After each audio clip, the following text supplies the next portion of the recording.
راديو داندي حقا راديو داندي حقا دين إسلام بوعور فاتي رب قام فاتر كعتي كجبان بمسي صوف لقاجيرو كباتي داندي حقا فيلاتي كنا دفتي راديو داندي حقا كنا دفتي كن راديو داندي حقا كن سجنتا راديو داندي حقا داندي حقا راديو داندي حقا سجلي حواس مسلمة بلدات سجنتا راديو داندي حقا تربان أنا لم كان إسني ديهاتها راديو داندي حقا كنا دفتي أعوذ بالله من الشيطان الرجيم بسم الله الرحمن الرحيم كل نفس ذائقة الموت إنا لله وإنا إليه راجعون لبون هندو دعاء ندمتي ربين أكما جدين خنو هرد بيتين كينيا كادي مديني قدا تكربدي شيخ عبد القادر دالو إنا لله وإنا إليه راجعون شيخ عبد القادر دالو غيار دا آكرمن شيخ عبد القادر دالو بركودا سجل دقدمي سجل أكلاكو سبيا كينيت قدينار سيرتا أنا دودولا غندا سينانا تدلتن شيخ عبد القادر دالو دلتني عمري إساني وقا تربات مسديتت يا هردا الدنيا كنارا قدان سأينفو هنفنين قم ربي إسانت ديمانيرو شيخ عبد القادر دالو هذا منا لما كم فودانيف إجولي إيرا شنيف دبرتو تقول أسدي كان كبانيد شيخ عبد القادر دالو أكلاكو سبيا كينيت برقود سجل جاتمي أفور وقوت أفور تمي سدي درا كم بيا سعود عربيا أسينانيف هم سينان الراجل كبي هجي كيري رتبو بؤون حواس إساني بيت إساني رفن أصو هندقتين دتبي أصو هنجدين تجاجلات رانير شيخ عبد القادر دالو هجي كيري هدو دلغانير شيخ عبد القادر دالو هجي كيري سان دلغان كيسا مراسا ساني ينا تقام إجار سمسجيدو تقبتكو ألتان أكسمس مدرسة لي إباف شانتما أولتان كان إجار سنيف مال كان قفا شيخ عبد القادر دالو أبا يتيمو تاجد أمون بيكمو يتيموتني إباشاني أولتان كرايسانيتين غرغار سدابتا أرغتو توري شيخ عبد القادر دالو أبا يتيمو تإباشاني أولي توران ويان إسان إتين ربين ولتقنمو لياتو إساتين كنو أبان يتيموتا إمالين يفو هنفني إمالانيو شيخ عبد القادر دالو قويا هردا الدنيا رابق وطنير مسجد حرم مكة المكرمة كيست إمام مسجد شيخ صالح الحميدين جنازة إساني رت صلاة مير شيخ صالح الحميدين مسجد حرم قفا كيست إسان رت صلاة نصو هندابين إدوك أفرتس ديمودان مشايكون غرغدو بيا كينيا بك أرغمانيت أما صلاة الجنازة إساني رت صلاة سرني أولچا إساني راوان أرغتير سرنا أولچا إساني كان قبت علماء غرغدو بيا كينيا أكسمس مشايكون دعاتون جالوانيف ماتيوان إساني بك أرغمانيت راوان أرغتير إنا لله وإنا إليه راجعون لبون هندو دوادان دموهن والتربين أكما جدين كنو شيخ عبد القادر دالو غم ربي تديمانير بيتين كينيا كاديما ديني قداد أبدير ربين هجي خيري إسان دلغن هند أناف دلغدن جدي إسان راهاك إيبالو ماتي إسانيف جالي وان إسانيف حواس إسان جالت هنداف ربين أبسها كنوف قبتو مسانيس ربين جنتها تاسسو Dhaggeeffattootaaf hordoftoota keenya salaamtaa isin gaafachuu hin daganne. Assalaamu alaykum wa rahmatullahi wa barakaatuh. Akkam nagaa jirtu? Nageenyi badhaadha. Daadoo babaaroo namaa sa'ii keessa nagaa, diqqaa guddaan nagaa, ardaan keessa nagaa, qe'een keessa nagaa, yooyyaa jennee harka fuunu. Kun sagantaa raadiyoo daandii haqaa kutaa 16ffaa amajjii 17 2015 yookaan akka lakkoofsa biyya keenyatti amajjii 9 2007 guyyaa sanbataa isiniif tamsaatudha. Sagantaa keenya guyyaa har'aa keessatti qophiilee adda addaa qabannee isiniif dhiyaannee jirra. Akkuma seensa keenya gubbatti tuquu yaalleen guyyaa har'aa ummatni musliimaa kaadima diinii guddaa dhabdeerti. Sheek Abdulqaadir Daaluu rabbiin rahmata isaaniif haa godhu, rabbiin qubtuma isaanii jannata haa godhu. Dhaggeeffattootaaf hordoftoota keenya sagantaa keenya guyyaa har'aa keessatti qophiin isiniif qabannee dhiyaanne hedduudha. Hamma xumura sagantaa keenyatti nu wajjin turan affeerraa keenyadha. Sagantaa keenya guyyaa har'aa keessatti qophii oduu akkasumas barnoota aqiidaa qulqulluu jaalala rasuula keenyaa mata duree jedhuun Sheek Muhammad Waadoo kan nuuf qabatanii dhiyaataniif akkasumas obboleewwan sadii waa'ee rasuulaa irraa ergaa gaggabaabaa dabarfatan qabu. Sagantaa keenya keessatti kanas qabannee dhiyaannee jirra. Xumura sagantaa keenya gubbaarratti walaloos qabannee dhiyaannee jirra.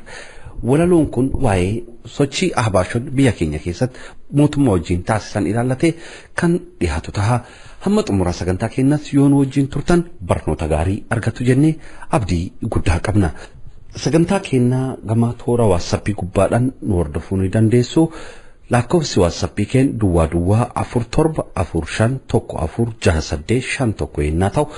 gama ziinoo reediyoo gubbaadhaan nu hordofuu ni dandeessan. Obboleewwan keenya biyya Ameerikaatti argamtan lakkoofsa keenya 1548 gubbaarratti bilbilaan sagantaa keenya hordofuu ni dandeessu. Akkasumas gama toora chaanalii keenya gubbaadhaan sagantaa keenya qulqullina bareedaadhaan dhaga'uu ni dandeessan. Sagantaawwan guyyaa har'aa kan qindeessee isiniif gaggeessu an obboleessa keessan Habsaa Booranaati. Gama teeknikaatiin obboleessa keenya Abul Khayr nu wajjin jira. Hamma xumura sagantaa keenyatti nu wajjin turaan affeerra keenya. Sagantaawwan keenya hunda dura kan dursu sagantaa oduuti. Sagantaa oduu wajjin turti gaarii. لا إله إلا الله محمد رسول الله لا إله إلا الله محمد رسول الله هدون جالتي أني لبون تيام mata dureewwan oduu guyyaa har'aa koreewwan fala barbaadduu hawaasa muslimaa fi obboleewwan keenya kan galmee ustaas Abubakariitiin himataman kamisa amajjii 7 fi jimaata guyyaa kaleessaa amajjii 8 ragoota sagalee fi viidiyoo dhiyeeffataniiru. Majlisoonni seeraan alaa federaalaa aangawoota mootummaa adda addaa haasofsiisaa jiraatuun dhagahame. Magaalaan Finfinnee barruulee giraafitiidhaan bareeddee buluun ishii dhagahame. Dargaggoonni magaalaa Adaamaa lamaan kamisaa fi jimaata kaleessaa ragaa ittisaa isaanii dhageessisanii oolaniiru. Musliimoota galmee Eliyaas Kadiriitiin himataman irratti ragaan ittisaa abbaa langaa ammas kan hin dhaga'amin ta'uu beekame. Sheek Abdurrahmaan Usmaan amajjii 21tti beellamaman. Amma oduu bal'inaan koreewwan fala barbaadduu hawaasa muslimaa fi obboleewwan keenya kan galmee ustaas Abubakariitiin himataman kamisa amajjii 7 fi jimaata guyyaa kaleessaa amajjii 8 ragoota sagalee fi viidiyoo dhiyeeffataniiru. Dhaddacha kamisa amajjii 7 moggaafame oolee irratti ragaan sagalee tokkoo fi kan viidiyoo 2 dhiyaateera. Ragaan sagalee dhiyaates haasawaa hoggana biiroo haqaa kan ta'an obbo Tsaggaayee Hayilamaariyaam leenjii ahbaashii kaampaasii Itiyoo Chaayinaatti dhumaarratti taasisanitti kan waa biyyaa barbaadnee qabnaa waa biyyoonni beekumsa hin qabanii kan socho'aa jiran humna mallaqa guddaa waan qabaniifidha. Isaan farra seera heera biyyittiitii fi kan fakkaatan kan jedhu hammam kan qaamni mootummaa amantii keessa seene ta'uu ragaa ibsu sagaleedhaan dhiyeessaniiru. Ragaan lammaffaa irratti dhiyaate ragaa viidiyoo yommuu ta'u marii barataan Mubaarak Adam gaazexeessitoota EBC fi Bilaal Show wajjin taasise mul'ifameera. Viidiyoo kana irrattis amajjii bara 2004 koreen fala barbaaddu osoo hin ijaaramin duratti haala ture kan itti ibsuu fi akkaataa gaafiiwwan sadaan itti ka'anii fi akkaataa koreewwan itti filaman kan itti ibsaa ture ta'uu beekameera. Ragaa sadaffaa irratti dhiyaates ragaa viidiyoo yommuu ta'u haasawaa nagayaa fi koreewwan hawaasa muslimaa biyya jaalatu isaanii itti ibsan kan amajjii 11 2004 mooraa mana barumsaa awliyaa taasisan gidduu ustaasonni galmee ustaas Abubakar jalatti himatamaa sadaffaa afuraffaa shanaffaa torbaffaa saddeetaffaa sagalaffaan viidiyoon agarsiisu ilaalameera. هاسوا أستاذ بدر حسين في أكسمت أستاذ كامل شمسو غافين حواس مسلمة كاسي غافي هيرا سيرا غوتو تو يرعبسو أستاذ محمد أباتي هيكا خطبة يرون نديسوف كو يرو أمان ندابسيسو أستاذ ياسين نورو آباش نبر بدعا لغني أبايني هدما يرو جلو في كمبروس دياتون سيدين صدفا أوسو هنتو مرامين أدتشك بيا كميسا أمجي تربا غولا بميرام daddacha jimaata kaleessaa amajjii 8 moggaafame oleerratti CD kamisaa osoo hin xumuramin dhaabbate wajjin CD1 viidiyoo 3 dhiyaataniiru. Ragaa kamisaa irratti CD'n sadaffaan hanqina yeroo irraan osoo hin xumuramin kan dhaabbate yommuu ta'u daddacha jimaata kaleessaa CD hin xumuramin saniin jalqabuun dhagahama oleera. CD tokkoffaa jimaata kaleessaa irratti beekaa seera kan ta'an Ustaaz Kaamil Shamsuu masjida Awliyaat amaana uummanni isaanitti kenne hanga danda'ametti galmaan baasuuf kan yaalan ta'uu karaa nagaatiin akka itti fufuu qaban yeroo ibsan viidiyoon agarsiisu ilaalameera. Dabalataanis gaggeessa waltajjiin kan beekamu obboleessa Saabir Yirguu gaaffiin hawaasa irraa dhiyaate maal akka fakkaatu yeroo gabaabsee gabaasa dhiyeessu ilaalameera.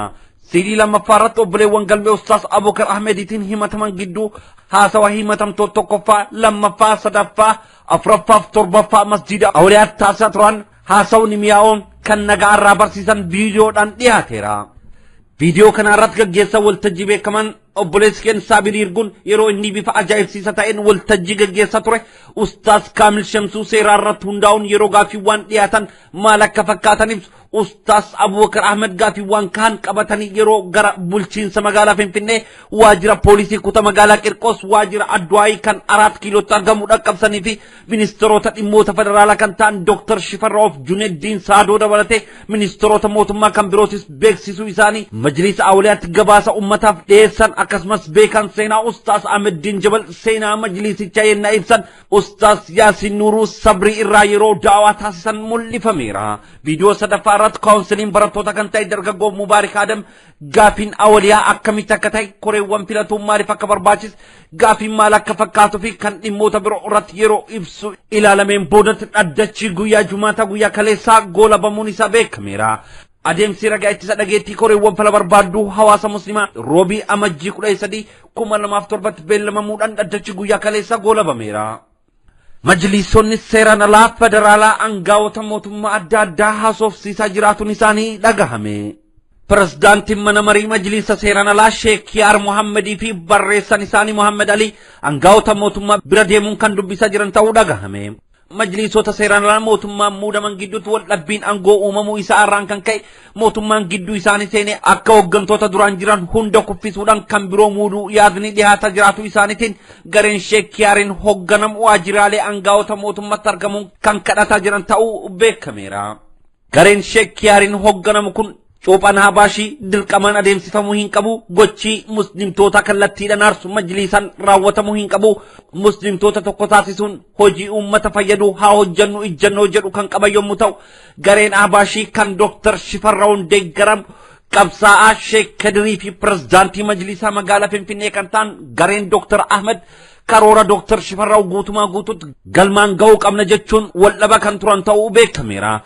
Sheek Yaar kanaan dura namoota aangoo isaa irraa isa buqqisuuf yaadan itti aanaa isaanii qabsaa'aa Sheek Kadirii fi hojii raawwachiistota lama hojii irraa ittisuun isaanii ni yaadatama. Waldhabiinsa gareewwan lamaan gidduu jiru irraa kan ka'e Sheek Yaar aangawoota mootummaa adda addaatiif gareen Ahbaash kan Dr. Shifarraawun deeggaramu ajandaa farra nagaa ta'e qabatanii socho'aa jiraatu fi hawaasni muslimaa akka fuula isaa gara misoomatti hin deeffannee gufuu ta'uudhaan hawaasicha aariif balaaleeffannatti seensisaa jiru jechuun xalayaa barreessuun isaanii ni yaadatama.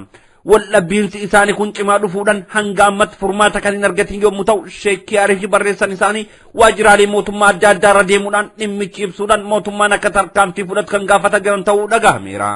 Guyyoota shaniin duratti Sheek Yaarii fi Muhammad Ali pirezidaantii naannoo Oromiyaa kan ta'an obbo Muktaar Kadir deddeebi'anii kan dubbisan yommuu ta'u torbee tokkoon duratti immoo pirezidaantii mana murtii waliigalaa obbo Taganee Geetinnetitti deemuun isaanii beekameera. Sababni isaan pirezidaantii mana murtii waliigalaa federaalaa obbo Taganee bira deebi'aa turaniif hanga ammatti akka hin beekaminis beekameera. Haaluma wal fakkaatuun torbee tokko dura kantiiba magaalaa Finfinnee kan ta'an obbo Dirribii Kumaatii fi guyyaa roobii amajjii waaree dura naannoo sa'a 5 immoo waajjira muummicha ministeeraa kiiloo 4tti argamutti muummicha ministeeraa obbo Hayilemaariyaam Dassaalenyi dubbisuuf kan deeman ta'uu maddoonni keenya nuuf gabaasaniiru. muummicha ministeera wajjin dhimmoota baay'ee irratti marii adeemsisuun isaanii kan ibsame yommuu ta'u keessumattuu dhimma hooggantoota kanaan dura Sheek Yaariin ari'aman irratti pirezidaantiin majlisa magaalaa Finfinnee kan ta'an Dr. Ahmed kan akka rakkisaa ta'an ta'uu fi kan malaammaltummaadhaan cuubaman ta'uu muummicha ministeeratti kan ibsan ta'uu beekameera.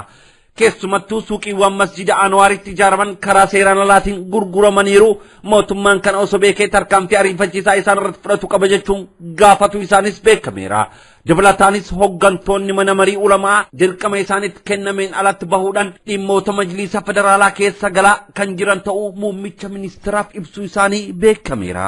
hooggantoonni mana marii ulamootaa kan mootummaan muudaman dhiyeenya kana miidiyaa FM shaggarii irratti dhiyaatuun hooggantoonni majlisa fi hojii raawwachiistonni hojii tokko kan hojjetaa hin jirre ta'uu dirreetti baasanii kan ibsan yommuu ta'u kaayyoo uummanni isaan filateef jagatuun waldhabbii aangoo keessa galuudhaan uummata muslimaa fi mootummaaf akkasumas nagaa biyyattii irratti balaa ta'uu isaaniitiin duratti yeroo dhumaatiif araarsuuf kan socho'an ta'uu ibsuun isaanii ni yaadatama.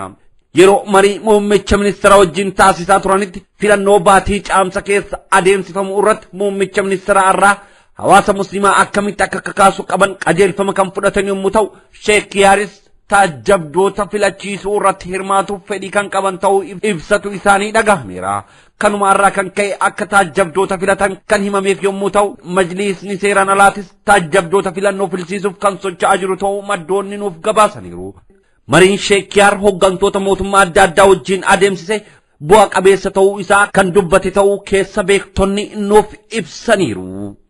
magaalaan Finfinnee barruulee giraafitiidhaan bareeddee bulte. magaalaan Finfinnee guyyaa har'aa guyyaa sanbataa barruulee qabsootiin bareeddee bulte jirti. hawaasni muslimaa balaleeffannaa isaa karaalee adda addaatiin ibsachaa ture ammas mormii isaa karaalee adda addaatiin ibsachuu itti fufeera. barruuleen giraafitii naannoo magaalaa Booleetti akkasumas addabaabaayii Jarmaniitti makkanniisaa Chichiniyaa Ayer Xeenaa waajjira majlisaa xooraa iloochitti argamutti laanchaaf gootaratti akkasumas olloota biroo keessatti kan barreeffamanii fi qaamotni nageenyaa naannawatti argaman hedduu akka rifatan beekuun danda'ameera.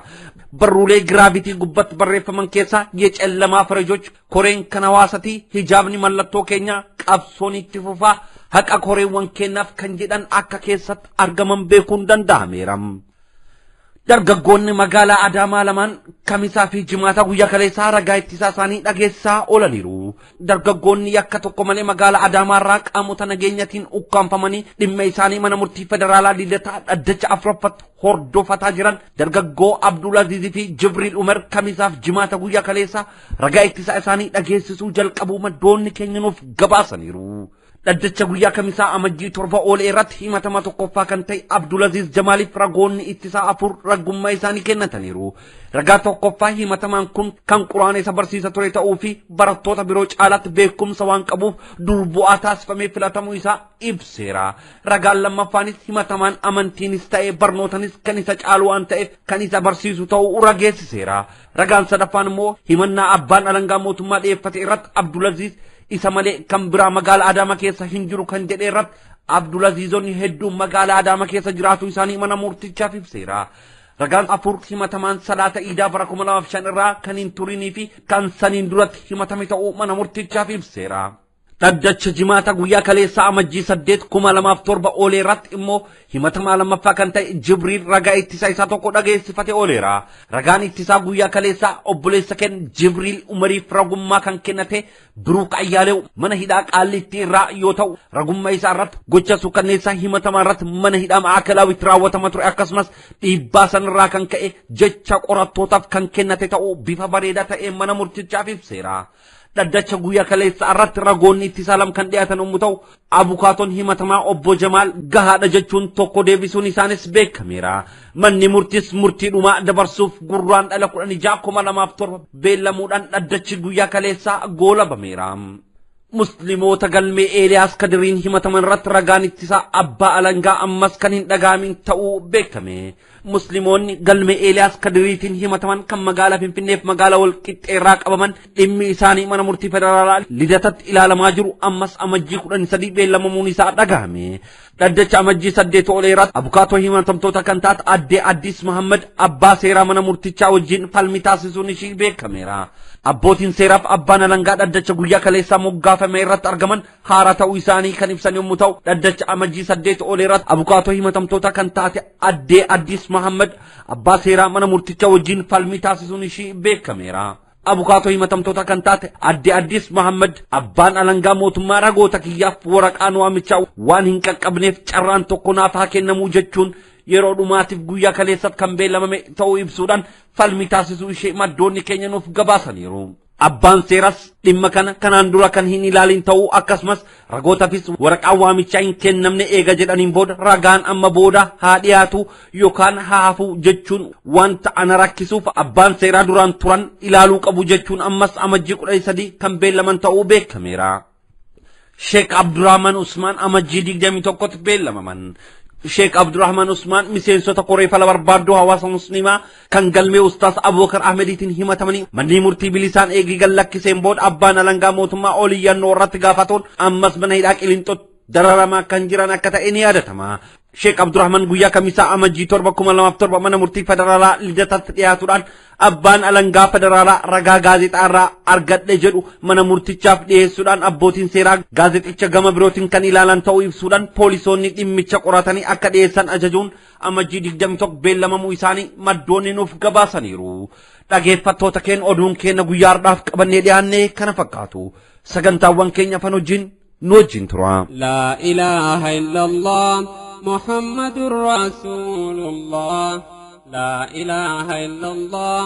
محمد رسول الله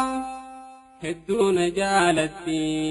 أني لبون تيام Dhaggeeffattootaaf hordoftoota keenya kun sagantaa raadiyoo daandii haqaati. Raadiyoon daandii haqaa sagalee hawaasa musliimaa bal'aati. Kun tamsaasa sagantaa raadiyoo daandii haqaa kutaa 16ffaati. Kan amajjii 9/2007 isiniif tamsaasudha. Torbee kana keessatti addunyaan waa'ee rasuula keenyatiin alayhi salaatu wassalaam mashguula yookaan biizii ta'ee jira. Wanni rabbii keenyaarraa kadhannu rabbiin subhaanahu wa ta'ala dandeettii isaatiin ni danda'a ummata rasuula keenya irratti duuluuf gahan kan alayhi salaatu wassalaam lubbuun tiyya fidaa keessanaa taatu yaa habiiballah yaa rabbii kiyya duula baname kana gama faayidaatti kan jijjiiru si gama khayriitti nu jijjiiri. Ummanni addunyaa sababa kanaan hidaayaa yookaan qajeeluma ka argatu yaa rabbii nu taasisi. Dhaggeeffattootaaf hordoftoota keenya sagantaa keenya aqiidaa qulqulluu keenya keessatti Sheek Muhammad Waadoo guyyaa har'aa mata duree waa'ee jaalalaa rasuuladhaan wal qabate hojiidhaan barnoota gabaabduu nuuf kennuu qabu. Sagantaa aqiidaa qulqulluu Sheek Muhammad Waadoo wajjin turti gaarii. Allahumma salli وسلم على سيدنا نبي محمد وعلى آل سيدنا مولانا محمد. السلام عليكم ورحمة الله وبركاته. وكم جرتن أجفتوتا راديو دان ديهكا بغانا جراتن سننجابي كجرتن مدتي فيا ربي سنا جراجسو إيمانا غاريدان رزقي حلالين إيمانا دنيا رافودي هنگا آخرا سنگيسو هنگا جنة الفردوس سنگيسو سوجي ربي سنا جراجسو جالال ربي قد وجين جالال نبي كينيا ولين سغنتان كينيا عقيدة كل عقيدة توحيداتي سنس جالال نبي كينيا عليه الصلاة والسلام وهي جالال نبي كينيا كيستي عليه الصلاة والسلام فون كينيا في ديغا كينيا في لفه كينيا في خوري كينيا في إلمان كينيا وهندر درسو قبنا قابتك عمر الخطاب رضي الله تعالى عنه وارضاه لنتي إسلاما سني بيتني بكما دا كجنة كيستي من إساء جارمه وصور الدنيا كيس جرو جلچورا كهورا لين أجت ساكور فويته نبي كينيا وانجد يا رسول الله لبوتي يافي لبوتي يرمالي خوريكي يافي إلمان كي يهندر سجال سفاده سجالة دجين جنان نبي كينيا عليه الصلاة والسلام هن أمن يا عمر جين توبا دبي جودو لا لبوتي يرمالي خوريكي يافي إلمان تي يهندر سجالة جنان هن أمن جين توبا أمنتي وهيتو هن قبضو أكنا جين توبا دوبا أمنتي لا بربادا عمر المخطابي أمنتي لا قرته والنسان بربادا وان تكرر حاجة إنك من الدنيا أنا كيست تجتولا hangafni waa hunda keessatti ka isaan hangafanii jala deemuu fedhan ka hordofuu fedhan amantii waan ta'eef waan jedheen horii kiyyaa fi ilmaan kiyyaa fi lubbuu tiyyarras waa hundarraa si durufadha si jaaladha jeen rasuulli alayhi salaatu wassalaam al'aan jeen duuba har'a amante jeen amantii kun amma fudhatte jeen duuba kanaafu ikhwaani wa akhawaatii jaalala rasuulaa hogguu jennu waa hundarra isa caalchifachuudha malee garii wahii yookaa garii ilmaanii yookaa jaartii yookaa horii yookaa uumata ka jechuudha yookaa lafa waan takka yoo ka jaalannu taate nabii guddarra caalchisnee hin amanne ufitti himuu qabnaa jechuudha duuba amantii jechuun waan qaalii tokko waan jannatul firdawsiin itti bitatan tokko jechuudha kanaafu waan qulqullii rabbi nurra barbaada malee waan fakkeeysaa waan gartee akuma ak godhanii bira dabran takkaa miti jechuudha rabbi subhaanahu wa ta'ala ya'lamu sirra wa akhfa hasaasii beeka waan hasaasira dhokataadhaa beeka kanaafu keeysatti waan gannu beekuuf keeysumatti qaceellotti gadi jabeeysine yoo amanne qofa ka rabbiin nu milkeessu jechuudha jaalala nabii keenyaa jechuun akka gartee ummanni gajafu yookaan harka dhawee faca'u yookaan farshaananii ragadan moylida jedhanii dhiiraaf dubartii wal keessa seenanii diini rabbii kaballeeysan kabajaa diina islaamaa dhabanii cibaadaan rabbii hin godhamtu zikriin hin godhamu zikriin rabbii hin godhamu salawaatu ala nabii qofa sanuu dhiiraaf dhalaan wal keessa garagalanii ajnabimmaan wanni tokko isaan keessa hin jiru duniyaa gartee achitti israafa godhanii waa meeqa kaballeeysan jechuudha jaalala rasuulaa jedhanii sun jaalala rasuulaati miti suni jaalala shayxanaati li'annahu nabiin keenya moylida waan jedhamu na dalagaa hin jenne sahaabaan illeen isa booda hin dalayne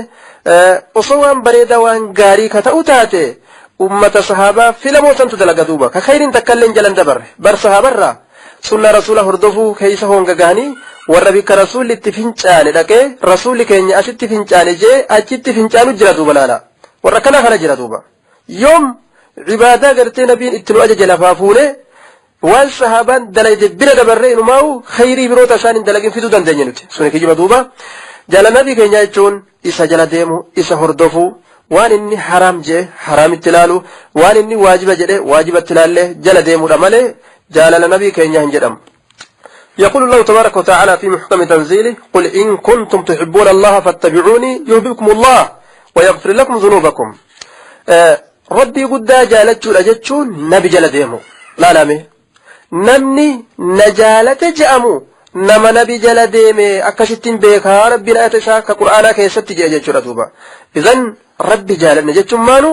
إيمان دندامني هنگا نبي جالتني تيجو نمتيج جالنا نبي كينيا هنكمني كيسا هنردوفني ربي جالتنا جتشون إسرا كجيبا فرقاتك جرى قرآنية تجدمت قرآنية warroota nuti qur'aanuma jala deemna hadiisa hin qeeballu hadiisni daciifa hadiisni gartee nun barbaachisu qur'aanni nu gaha warra ji'u jira duuba na'am qur'aanni gahaa ta'uu rabbiitu dubbate laakiin hadiisa irraa gahaa ta'uudha jechuudha miti duuba hadiisa nabii keenya irraa gahaa ta'uudha jechuudha miti tokko keessa hin argin siree isaatti irratti ciqilfate waan kitaaba rabbii keessatti nutti dhufe nu fudhanna waan san malee jiru hin beeynu faju akkan agarre tokko keessan akkasii je nabiin keenya alayhi salaatu wassalaam hadiisa Abu Daawud keessatti jechuudha duba nabii keenya hordofuudha jechuun hadiisa isaa qeebalu rabbiitu nutti ergate qur'aana kana namni tokko fuudhee kana nabi hin ta'in harka keenya hin geessine malaayikaan fuutee harka keenya hin geessine karaa kamiin nutti dhufee karaa nabii keenyaatti nutti dhufee jechuun duba nabii kana amanatee rabbiin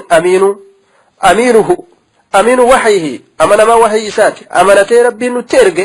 jala deemuun dirqama gartee guddaadhaan irratti ta'a jechuudha duuba wama yantiqu anil hawaa in huwa illaa wahyu yuuhaa ofirraa hin dubbatu beekumsa rabbiin isa keeysa kaa'e ka rabbiin dubbadhu jedheen ofirraa dubbata malee waan mataa isaatirraa kaasee dubbatu tokkoo miti jechuudha kanaafuu jaalala nabii keenya hordofuun isa jaalachuudha jedhama isa hanga hordofnutti jaalala hin jedhamu jechuudha isa hordofuun waan inni haraam jedhe haraamitti yaadu waan inni dirqama jedhee waajiba nurra kaa'e waajibatti yaadu inni kun isa hin sobne isa hin kijibne isa ofirraa gartee waan takka fuudhee hin dubbanne isa beekumsa rabbiin itti kenne namatti dabarsu jenne akkasitti yaadne hordofuu jala butamuu kanaatu gartee nurraa barbaadama jechuudha yeroo nabii keenya arrabsan mataa keenya yoo namni tokko nu arrabse yaa ka mataa qoriidha yaa ka mataa saree namni tokko yoo kan jedhu taate halkan guutuu rafneen bullu guyyaallee nagaan hin oollu jechuudha yaada oollaa yookaan akkuma onneen nama ho'istuu kaboolleen ni jira yoo danda'e harkaan irraa baafata namni yookaan arrabaan irraa baafata yookaan akkuma tokko godhaa jechuudha duuba namni tokko haadha kee arrabsee abbaa kee arrabsee raftee waa hin bultu jechuudha duuba nabii keenya alayhi salaatu wassalaam kawaa hundarra nutti jaalatamaadha kana kaafirri arrabsee akka fedhe je'eeni akka fedhe gartee kitaaba isaa fokkisee wahii isaa fokkisee bifa isaa fokkisee fedhan saree fakkeessanii waan adda addaa guguudhaan akkamitti laarre akkamitti dallanne akkamitti lafaa hin kaane akkamitti ilaalcha tokko namni islaamaa hin fudhanne dammaqii takka fudhachuudha qabna qabsoo diina islaamaatiif kaanee dhaabbachuudha qabna barumsa keenya sagantaarraa asumatti dhaabna rabbiin nagaa walitti nu haa deebisu hanga nagaa walitti deebinutti إذن ربي بإذن الله تبارك وتعالى السلام عليكم ورحمة الله وبركاته مع السلام إلى اللقاء اللهم صل على محمد صلى الله عليه وسلم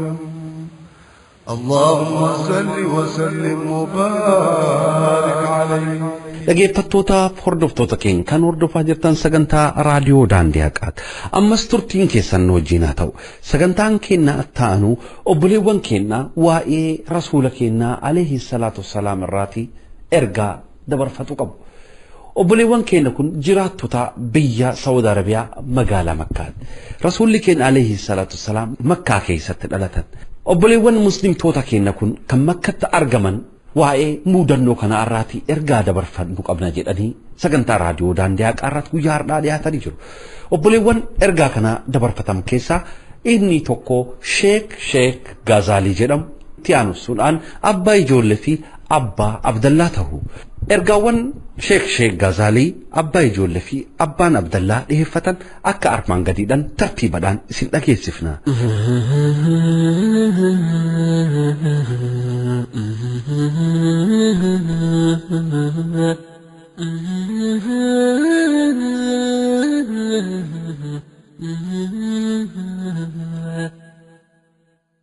جعل ربه إرقما محمد صاحب الرسالة أشرف المرسلين يا إمامك واتم الأنبياء جعل ربه إرقما محمد صاحب الرسالة أشرف المرسلين يا إمامك واتم الأنبياء يا رسول الله يا شفيع العالمين يا خير الورى يا شمس الكون يا حبيب الله نبي الرحمة نبي الرحمة محمد نبي الرحمة نبي الرحمة محمد يا مصطفى يا أشرف الخلق نبينا جعلنا بلك ربي نبرعسي يا كان ربي فارسي أنبياء درا بسيامي سقدسي أخلاق بريدا سفكني الحمد لله قالني ربي فاهتأوا كنسنوا فرقي أمتك يتوا فداك أبي وأمي يا رسول الله نحن نحبك يا رسول الملا بايس جعلنا قلبنا لبوتين جعلا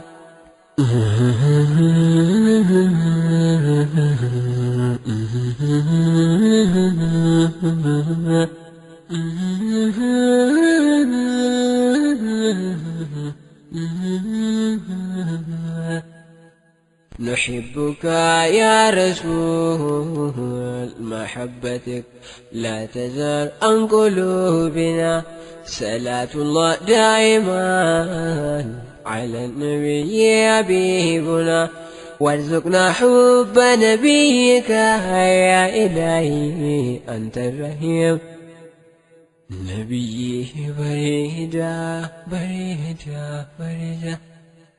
أكاكو بنا أجادا نور الرائف ربي نومي خلقي مريجي نبي نما مر الفتى نبي باتا يا دون دافوا harkarrafeen bulu dhaabbatee otoo salaatu koomeen isaa ciccitee waan gaaraa nama nyaatu otoo rabbiin dhiiseef jiruu zambii kan duraa booda imimmaan isaa gajjisee rabbii isaa toliyata yaa ummatii jedhee nu mararfata bareedaan maa akkaan bareedu jechaan si hidhabee otoo na deemu karaa mahabbaan kee na qabe yaa bashaasha namaa yaa rasuulallah nabiyyi alama يا ربي صلي وسلم على محمد مصطفى يا ربي صلي وسلم على خير الأنبياء يا ربي صلي وسلم كان من رحمتك الرتي هجرات يوم علي صاحب سعدي سلف تابعه كله ورسان ورجفني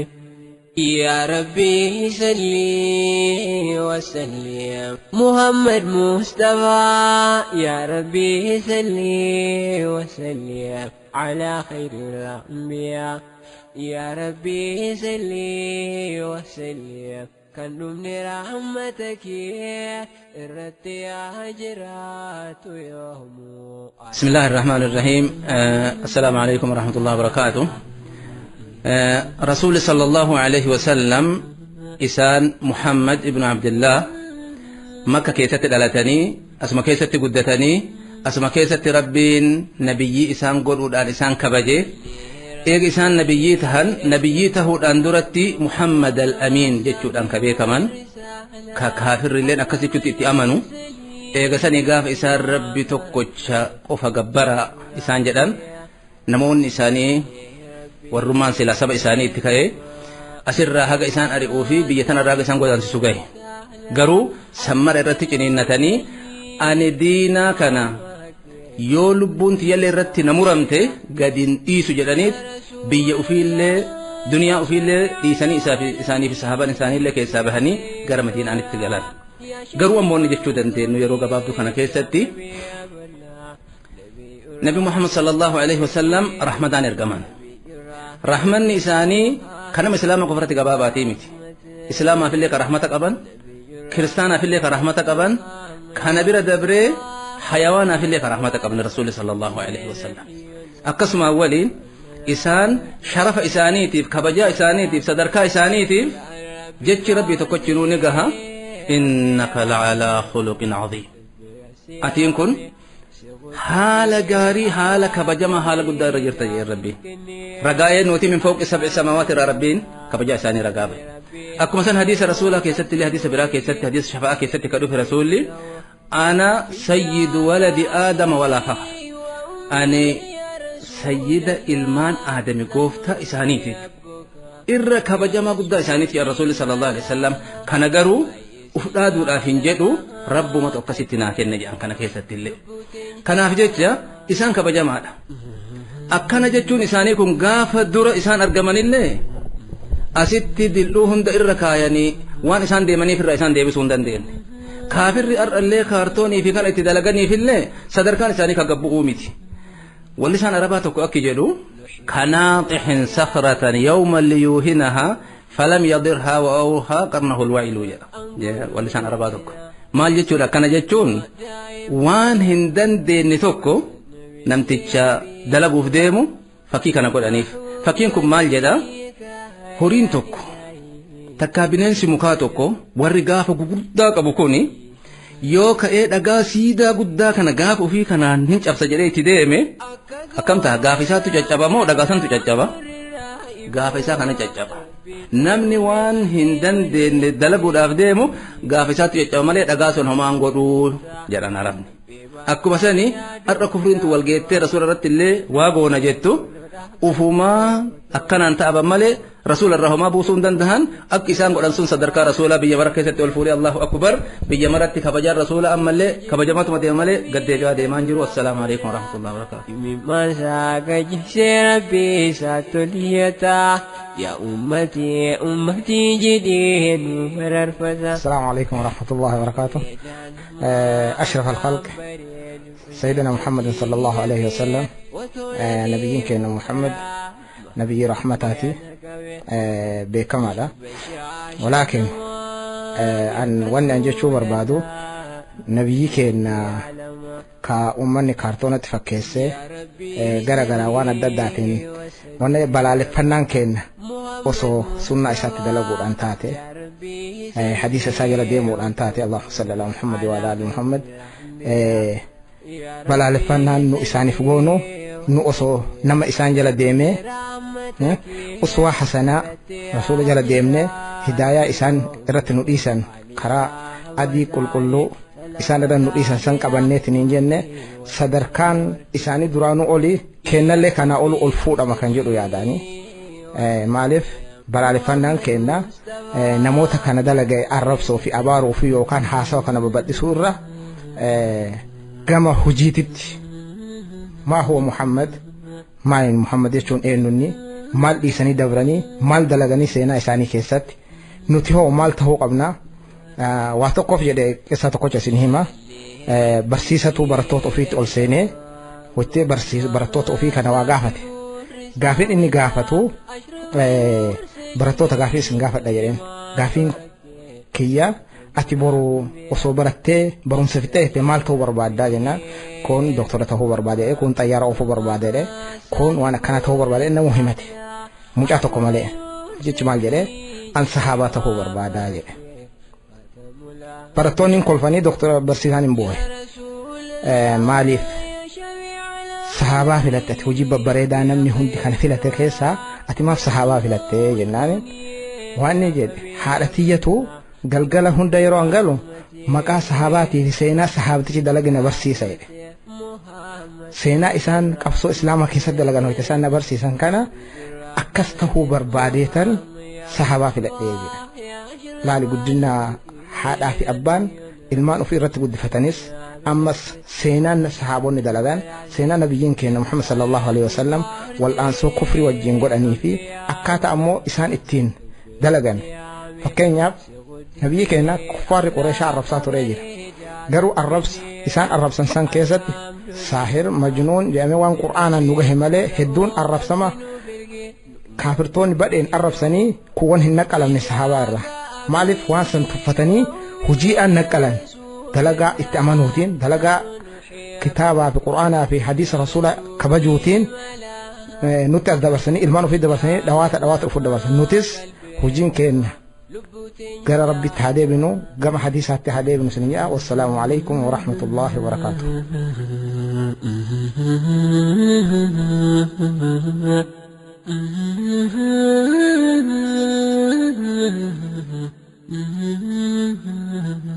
بسم الله الرحمن الرحيم. قافي همادا مال جد عرباتكو ولا يصح في الأذهان شيء إذا احتاج النهار إلى دليل ونمت تكون سمونا ما كان كيف ترجع ويوكل فتما أرجت جروجة إذا احتاج النهار إلى دليل نمت تكون في جويانكن جوياته رجع في ديوس إنجل ودو عدو أرجو ودو عدو بهجرو هل كني جوياته صارت رجع في ديوس إنجل رجع كم يتفيدون هنا مات سيقله باي أنا مالبا لا أكون إني وكأجت شفتها إجني شفتها تدوكنا هي أبو جويات أكون أرجي جت أدوكنا أجرتيزون إذا سموسها جيرون هنا مات رسول صلى الله عليه وسلم الحق ما شهده الأعداء وقا جتان وقا قرتني عدوين كثيرة ورّي بروم سكا بو قرتني إسان مرة أيو عالم مكير يشالي يعني ورّي قرتني عالم كنا نمني قرتي تاريخ وجتن إلما نماك الدنيا رت أرقم كيسا ورأس اندورا كيسا كأك محمد نيرو جتة صلى الله عليه وسلم رايدي جرت ودو أمانتي سنين على ودو جرت وجه إسلام مان على ودو جرت رايدي في جرت تهر آيو لك كارتوني غوني قرتني عرب سنايت عربني كل رسول بيرجع جهجتني صلى الله عليه وسلم هم تكنجين كم إنه عرب ساجرا إنه هي عرب ساجرا أمانتا كين عرب ساجرا أكفت أجرات amantii islaamaa dura dhaabbannaadha ilma dhaloota dhufu jijjiirradha kanas hin dandahan innaa naxnu nazzalna dhikra wa innaa lahu laxaafiduun gartanii qur'aana numa buuse diinii islaamaa kana anuma buuse anumatti isaa jedhee jira rabbiin isaan biras hin gahu diinii islaamallee dhaabuu hin dandahu sochiin isaan godhaa jiran nuhi mooraalii kenna nu dhahu ilmaan kenna nu jalaa guuru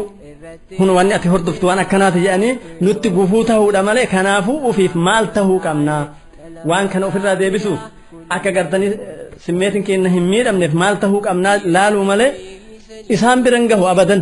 homa fette odoo gangalatte homa feetattillee odoo fakkeessite wa innaka la'alaa khuluqin aziim jarrillee ragee jira rabbillee ragee fi jira namni hundinuu hin raga isaan kanaa miti kana biran gahu garuu mooraalii kenna kanaaf maal godhuu qabna rabbiin subhaanahu wa ta'aalaa innaa arsalnaaka rahmatan lilcaalamiin waytajiran illee gartanii ammudhii keessan qabee ibiddarra sin harkisaa isin diddanii na harka gara ibiddaa fiigdanii yaa rasuulli sallallahu alaihi wasallam akkasuma warra ibiddatti fiigaa jiru kana malaawwaamuu fi gartanii malaawwaamuu fi karaa rabbiin jaalatuun gartanii mu'aamalaa godhuu qabna malee isaan kartoonii godhanii illee ka isaan amanan yoo ka isaanumaa kartoonii goonee yoo baafne yoo ka gartanii wal falmii yoo taate bu'aan hin jiru jaraafis nahuu qabna ufiif silaa qabannee jira jaraafis nahuu qabna karaa nagahaatiin karaa gartanii nama harkisuun akhlaaqa keenya tolfannee waan nu jara jala masakamneef waan jarri gannuu dhiisan hunduma aamin jenee waan qeeballeef kana nutti fida odoo nu gartanii kaartoonii filmii biraa ka isaanii ilaaluu baanne kunillee biran gahuuf jedhan sila kana nutti gadi dhiisan turan silaa jechaadha waan jarri nu oomishe hundumaa aamin jennee nu gadi aantuudha jenneefu jarri kana gadhiisaa jira numti muslima haa taanudha muslima haqiiqa numti haa taanudha wassalaamu alaikum فداك أبي وأمي يا رسول الله نحن نحبك يا رسول الملاها بيس جعلنا كالبرا لبوتين جالا فداك أبي وأمي يا رسول الله نحن نحبك يا رسول الملاها بيس جعلنا كالبرا لبوتين جالا obboleewwan keenya ergaan isaan dabarsan ergaa cimaadha jaalalli nu rasuula keenyaaf qabnu sababa isaaniidhaan kan gad bu'uu miti yeroo yeroodhaan kan dabaluun nafsee keenyaa olitti rasuula keenya jaalan kanaaf duulli akka guutuu addunyaatti gaggeeffamu kun nurratti dhiibbaa tokkollee uumuu hin danda'u jaalala nabii keenyaaf qabnu alayhi salaatu wassalaam yoo dabale malee wanni nu rabbi irraa kajeelummoo sababa duula kanaatiin namootni hedduun kawaa'ee rasuula alayhi salaatu wassalaam hin beekne rasuulli kun eenyudha jedhanii akka karaa banaa argatan rabbi irraa kadhan rabbiin sababa kanaan hidaayaa qajeeluma namoota hedduuf akka godhu rabbi irraa kajeella dhageeffattootaaf hordoftoota keenyaa sagantaa keenyaa guyyaa har'aa goolabuuf deemaa jirra sagantaa keenya guyyaa har'aa osoo hin goolabiniin dura maanguddoon tokko ilma isaatiif ergaa akkas jedhu dabarse ergaan kun kan itti rarraatu warroottan biyya keenya keessatti aabaash millaa jettu mootummaa wajjiidhaan wal ijaaruudhaan nutti fidan jalqabarraa kaasee hamma ammatti akkam ergaa jedhu ilma isaaf haala akkasiidhaan dhaamsa dabarsaaf dhaamsa kan hundumtuu keessan waliif dabarsaan ammas ergaa keenyadha dhaamsi kun maalidha waliin haa caqasu